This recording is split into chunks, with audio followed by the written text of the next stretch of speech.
Hi everyone, today we are diving into basic chest pain algorithm, which is a fundamental framework for evaluating one of the most common and critical complaints we see in medicine. When you are looking at an ECG, always compare it to prior ECGs if available. This is your baseline and it can highlight subtle but significant changes.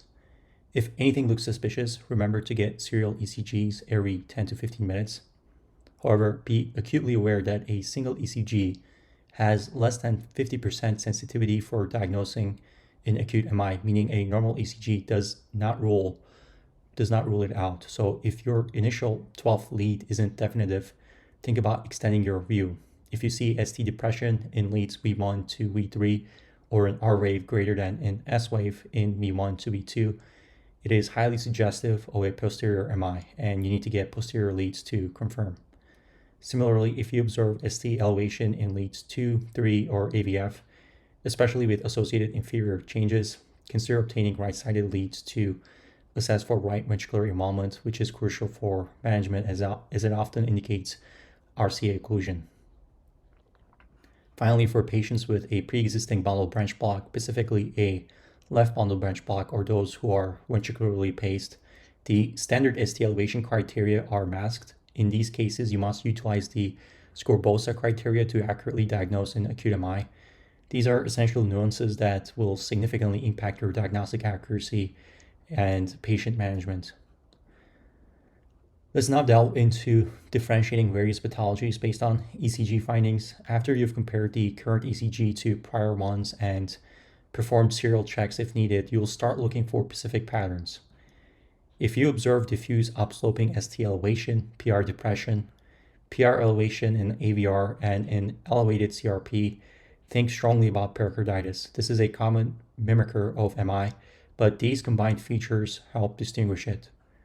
Next, we have NSTEMI, which is diagnosed when you see at least 0.5 millimeter of ST depression or T-wave emergence, remembering to always consider a posterior infarct if these changes are in specific leads.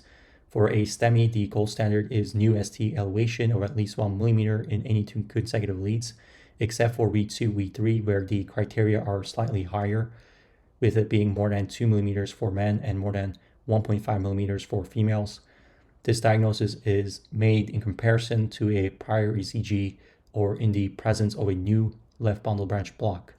Both NSTEMI and STEMI will necessitate checking high sensitivity troponins to confirm myocardial injury and will then funnel into the ACS pathway.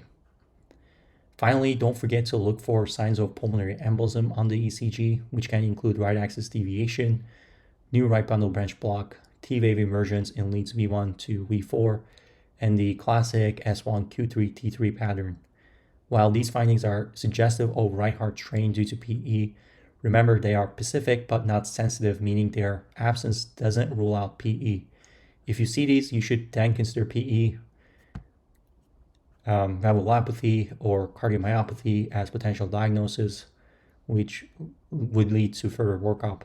Once we've identified a patient potentially on the acute coronary syndrome pathway, the next crucial step is determining the appropriate diagnostic and management strategy. This broadly divides into 2 main avenues, non-invasive tests and angiography. For patients presenting with resolved chest pain or stable chest pain being managed in the outpatient setting, non-invasive testing is our go-to. This typically involves a stress test, which is excellent for ruling out ACS, particularly in those who are low to intermediate risk. Another powerful non-invasive tool is the coronary CTA or CT angiography. It boasts a 100% negative predictive value in patients without known coronary artery disease, meaning if the coronary CTA is normal, you can be highly confident they don't have obstructive CAD causing their symptoms. It is especially useful for patients under 65, and research like the JAMA cardiology study from 2020 supports its utility. Importantly, utilizing coronary CTA has been shown in studies like the one in JCC in 2016 to not increase length of stay or ED discharge rates compared to high sensitivity troponins, making it an efficient and effective diagnostic option. Now let's shift gears to angiography. This is reserved for specific higher risk scenarios. It is performed emergently for all STEMI patients. Time is tissue here, and these patients need revascularization immediately. Angiography is also indicated early for high-risk and STEMI patients, as their risk of adverse events is significant and they often benefit from prompt intervention. Ultimately, all patients with confirmed ACS, whether STEMI or NSTEMI, should undergo angiography as part of their comprehensive management plan. To help us stratify risk and guide our decision-making for these patients, we utilize various validated risk scores such as GRACE, TIMI, HART, and the Mayo Clinic score. Now, understanding and applying these scores will help us determine the urgency and aggressiveness of our management strategy, which will ultimately optimize patient outcomes. Now, continuing with our chest pain algorithm, if your initial ECG is non-diagnostic for acute MI, our next crucial step is typically to obtain a chest X-ray. The chest X-ray serves as a rapid screening tool to identify other life-threatening causes of chest pain.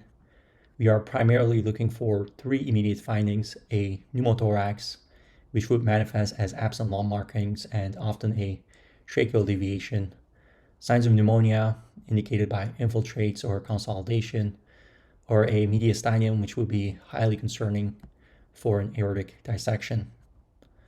If the chest X-ray appears normal, but we are still concerned, we'll need to broaden our differential to consider other non-cardiopulmonary etiologies of chest pain, which can be numerous. However, if the chest X-ray shows a widened mediastinum, our alarm bells should be ringing loudly for aortic dissection. If we suspect a pneumothorax or pneumonia based on the chest X-ray, then we'll proceed down those respective diagnostic and management pathways. For a more comprehensive evaluation, particularly if our initial assessment points towards specific pathologies, imaging modalities like echocardiography and CT scans become valuable tools. And echo is going to be incredibly useful for assessing valvular disease, evaluating ejection fraction, as well as detecting right ventricular strain, which, while not highly sensitive, is quite specific for pulmonary embolism.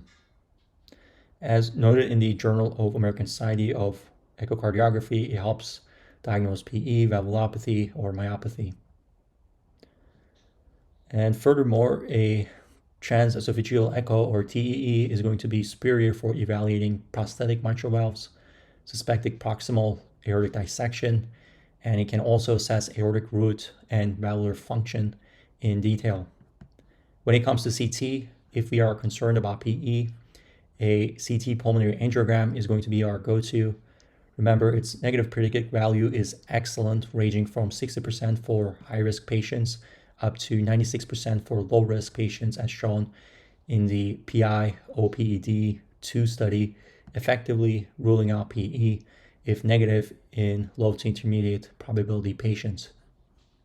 Now, conversely, if we are chasing an aortic dissection, a CTA chest is going to be the gold standard. It boasts high sensitivity between 97 to 100%, as well as high specificity between 83 to 100% for aortic dissection, as highlighted by a classic New England Journal of Medicine study from 1993.